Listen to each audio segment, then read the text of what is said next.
So my presentation is about what we are planning to do with the CHUVA data, particularly to validate the brain algorithm.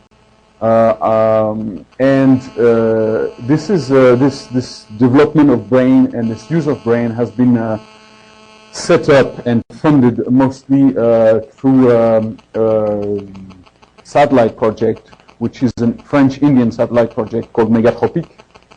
And you have an example here of a megatropic orbit. The colors are totally fake. It's a combination of the various channels for the rain, green, and blue. And on top of this combination of color, you have the rain rate from the brain algorithm. And you have here a very nice example of a very active score line over the south of Brazil. Unfortunately, the radar is here. So just a few words about Megatropic. The main instrument that we are interested in here is a passive microwave radiometer, conical scanning. It's called MADRAS.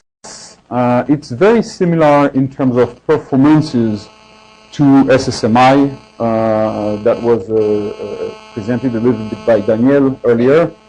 Has pretty much the same channel and the same resolution. The main difference is the presence of a 157 gigahertz channel with both polarization H and V.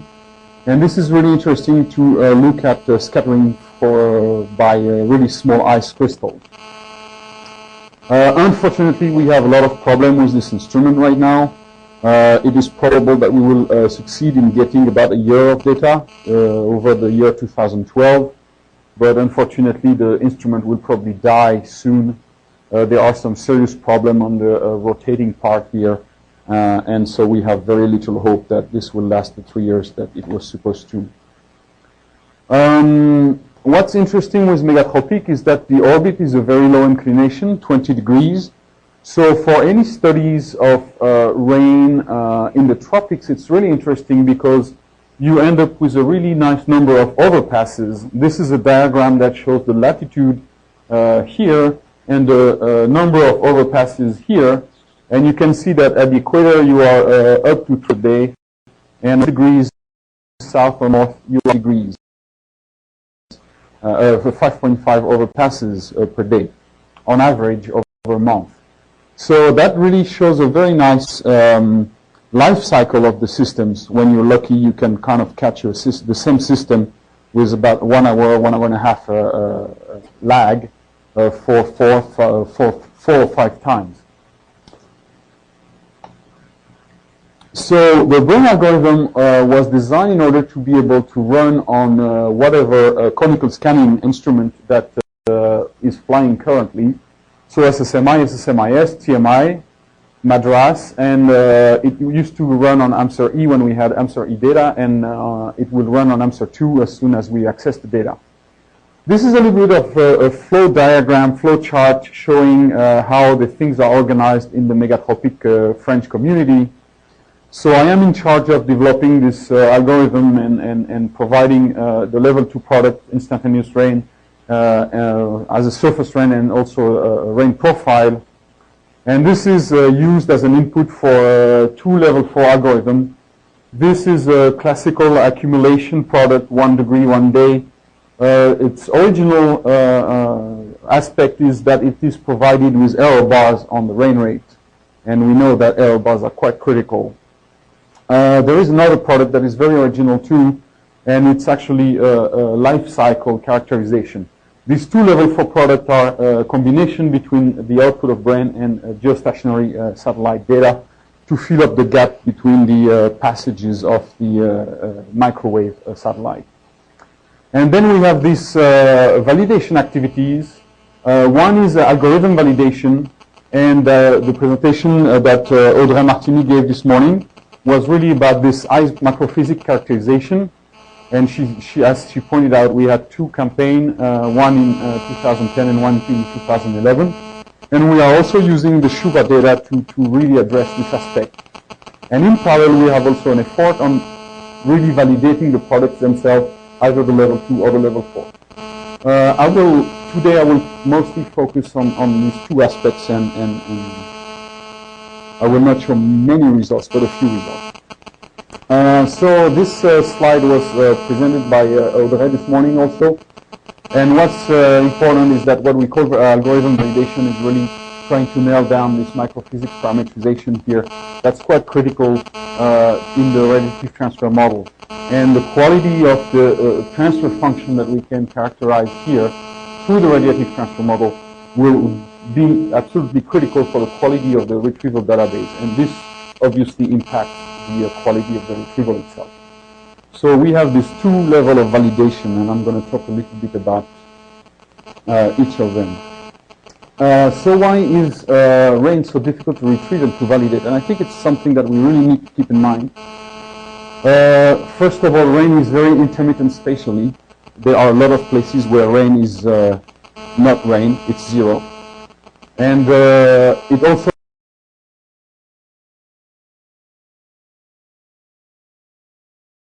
so whenever you try to do validation, it's pretty difficult.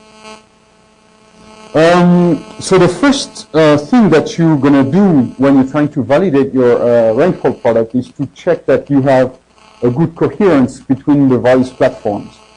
So these are examples of rain retrieved with brain over some sort of score line that is over Brazil.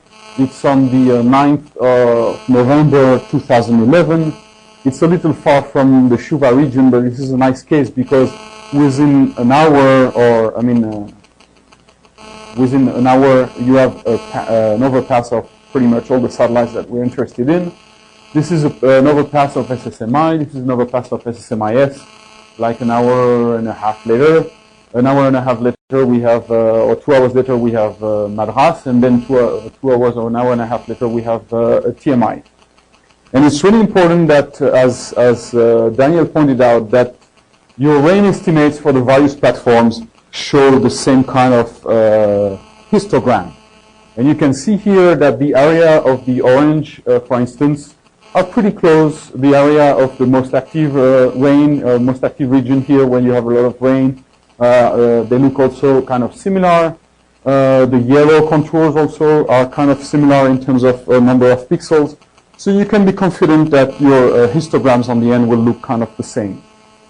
There are some differences also that you will not be able to overcome really because the resolution of the instruments are different, because the characteristics might be different, and so you will find some differences anyway.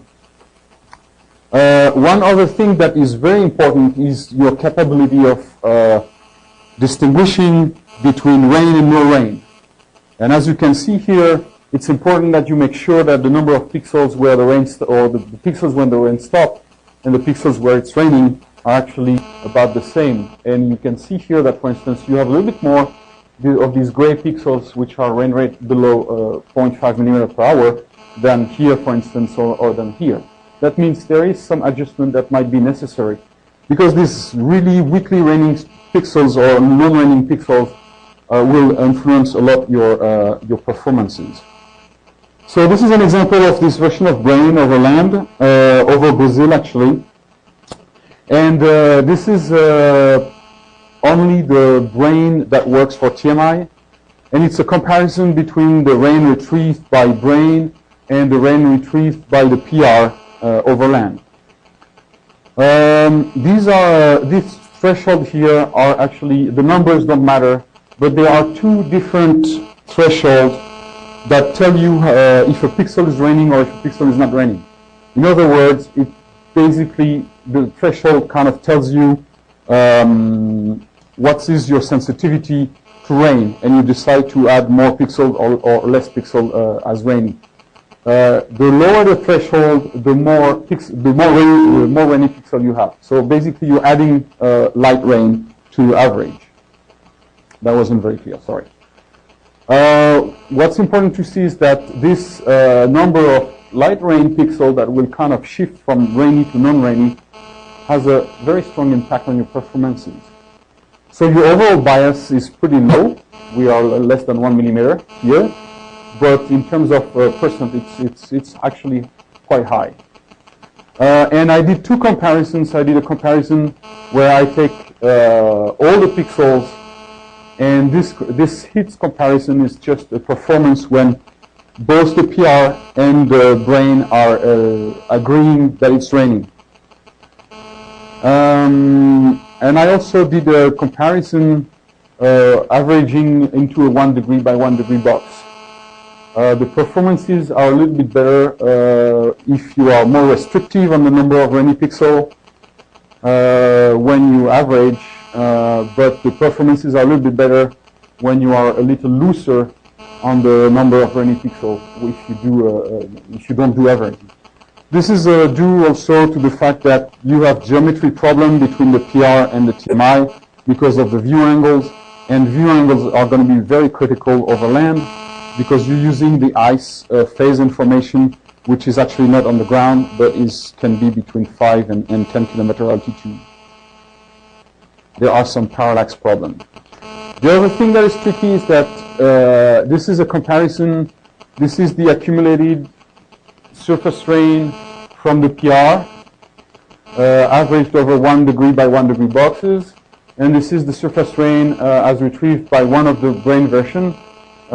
Same thing over 1 degree boxes. And you can see that actually the performances are kind of very regionally dependent. So you're going to have a global average that will tell you something, but if you look at regional biases, you might end up with some very serious spatial distribution. So it's also very important when you're going to do your validation to know exactly what kind of regional effect you are talking about. So if you have 5% error at a given location, that doesn't mean that you can't have a very poor performance elsewhere. So this is an example of validation by radar. This is the standard level 1 or 2 product from the CHUVA radar. This is the Valle do Paraíba situation. This is 9th of December 2011. This is the rain rate as provided as a standard product. Unfortunately, the satellite resolution is more like this. So this is the same image averaged to a 12 kilometer resolution. Very different, right? And also you can see that there are a lot of little spots here that appear that you couldn't really see here. It's probably because there are some kind of leftover ground clutter in the radar field. And as soon as you start averaging these little like the isolated radar gate, when you have non-zero rain rate, they are appearing in your averaging. You can also see that this averaging spatially, because rain is such scale dependent, gives you a very patchy kind of rain field. And so that means the location of your pixel is going to be very critical, because if you shift your pixel a little bit, you're going to have a very different average. So that makes the validation also very difficult. So this is the brain performance in this case. It's pretty poor. Brain sees the rain pretty much where it is. Not in the middle here, because I actually don't really believe that this is rain. I think these stuff are mostly ground clutter, I would guess. Here we don't see anything. I mean, we see that there is some rain, but we don't have the correct intensity. So when I saw that, I was pretty desperate. I was ready to jump from my office window in San Jose dos Campos. Fortunately, we are on the ground floor, so it wasn't too dangerous. And then I decided, but maybe there is no information on the brightness temperature. And this is the brightness temperature for this case. And indeed, the 85 gigahertz channel that we use to do the retrieval has almost no information. This is a little bit of scattering here, associated to this active cell, probably. We're not doing a very good job on that particular cell, but here you have rain, and the satellite doesn't see anything. It's probably a warm rain case. No ice phase. So over land, we have very little chance to retrieve anything in that particular case, at least with the version of brain that we have right now. So some conclusion in perspective. We will obviously continue this algorithm validation. This is the very early stage of this validation. I will not necessarily be the only one working on that. There are a couple of people in Toulouse in particular that will be working on this validation. The product validation as presented by that I just presented will also continue for level 2 and level 4. And I think there will be a particular emphasis on the rain, no rain detection as it affects so much the average on the end and the climatology. What is important also is that we are now providing for each pixel a probability of rain, and this is kind of linked together. If you provide a probability of rain for a pixel, that means you need to decide where is your threshold for rain and no rain. And as soon as you change this threshold, as I showed you, it affects your performances. And what we're planning to do, and I think it's going to be a very interesting challenge for validation, is to provide not only the probability of rain, but the probability of intensity or the distribution of the rain intensity within a pixel. This is possible because within the database, when we do the retrieval, we are kind of averaging an ensemble of individuals of rain rates, and we think that, and the Bayesian tells you that it should be capable of giving you a distribution of rain rate within a pixel. That's going to tell you. That's not going to tell you a subscale information, but that's going to tell you what probability you have to have a certain intensity and not only one value. But validating this is going to be very tricky. So it's going to be a very interesting challenge if you have a radar and you are interested in thinking about that. I like to show this slide to finish, first of all, because so I'm late and I won't have any question. And second, because it's important. Well, I think whenever someone does validation and compares satellite and ground-based measurement, remember that you're not really measuring the same thing, and actually that most of the time the satellite algorithm was not designed to retrieve rain in a really small area. So you will see differences between the ground and the satellite, but you have to cope with that. The pixel-by-pixel correlation or comparison will be low, and it's normal. Once again, you're going to have some shifts due to parallax effect. You're going to have some shifts due to slight time lags between your ground-based and your satellite data. So expect that the pixel-by-pixel correlation will be bad. But that doesn't mean that the algorithm is performing poorly. That means you are trying to push the algorithm for something that it's not designed for. Remember that. Every transition region will be even worse. Coastal region, mountains. It's difficult to retrieve rain in these regions because the measurements are not necessarily at their best. And I showed you, for instance, this case of warm rain where the microwave cannot really give you any information anyway. Last thing that are really important, do not complain to the algorithms developers. They know already that the algorithm is not performing very well on a really small spot. And the algorithm, most of them were designed to retrieve rain on a global scale and do some global scale studies. Instead, if you can provide the algorithm developer with any particulars in your own region, anything that can explain why the algorithm is performing poorly or is performing well, that's an information that we really value. So you should provide us with that kind of stuff.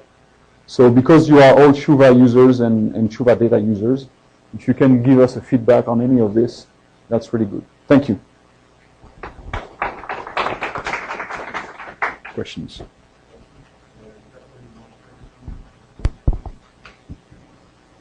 Carlos. Sure, go ahead. Go ahead.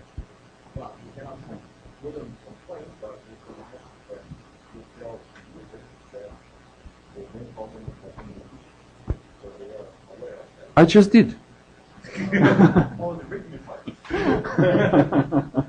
Okay, I will do a special note for you. One more question.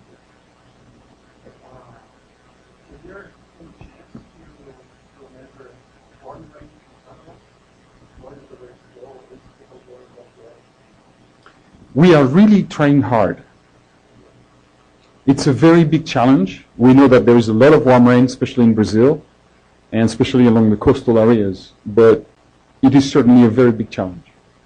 I think I'm going to be a little provocative there, but I'm not sure that we will be able to do it with radiometers Or if we do with radiometers, we're going to have to, and it's kind of started, but we need to explore really new approaches to retrieve the warm rain, like looking at the emissivity, surface emissivity variation, or stuff like that. There is no signal in the classical channels for warm rain. So at this point, I think if you want to retrieve warm rain, the best solution is a radar like the PRF TRIM. This radar is supposed to see the warm rain without any problem. But we're working on it because we are aware that it's a big, very key point, very important aspect. Yes. Yes, just one comment too. The point is when you are looking at the low frequency channels, you have contamination by emissivity. So the signal of emissivity is like this, and the rainfall is like this. So the point is how to filter out this big chunk without affecting this little one. So this is because it's so difficult.